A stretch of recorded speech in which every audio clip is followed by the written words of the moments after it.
நான் தனியாக அங்கே படுத்திருந்தா கூட முன்ன எனக்கு ரொம்ப பயம். ஐயோ ராத்திரி அது எல்லாமே போயிடுச்சு. என் மைண்டு படுக்கும்போது ரெண்டே ஞாபகம் தான் வருது. பகவானை கும்பிடாமல் நான் படுக்கவே மாட்டேன். பெருமாள் ஸ்லோகம் சொல்லாமல் படுக்க மாட்டேன். டிவியில் பார்க்குறது முக்கால்வாசி பெருமாளை தான் பார்ப்பேன். கோயில் அது அது அதை தேவையில்லாத இந்த டென்ஷன் வரக்கூடிய படங்கள் அதில் போக மாட்டேன். கொஞ்சம் நேரம் கிடச்சதுன்னா இப்படி உட்காந்துருது, கண்ணை மூடி அது கொஞ்சம் ரிலாக்ஸ் இருக்குது. வரும்போது என்ன கொண்டு வந்தோம், போகும்போது என்ன கொண்டு போக போகிறோம்? நடுப்புற இருந்த வாழ்க்கை தானே இல்லையா?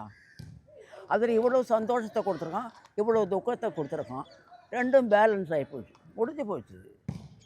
ஒரு செகண்ட் போயிடுச்சுன்னா நமக்கு என்ன இருக்குது அப்புறம் உலகத்தில்? நம்ம திரும்பி வர போகிறோமா? இதெல்லாம் என் கூட வரப்போகுதா? ஒன்றும் வராது. நான் செஞ்ச தர்மம், நான் செஞ்ச புண்ணியம், நான் செஞ்ச ஒரு நல்ல காரியம், அதை மட்டும்தான் கூட வரும். தந்த தெய்வம் தரும்.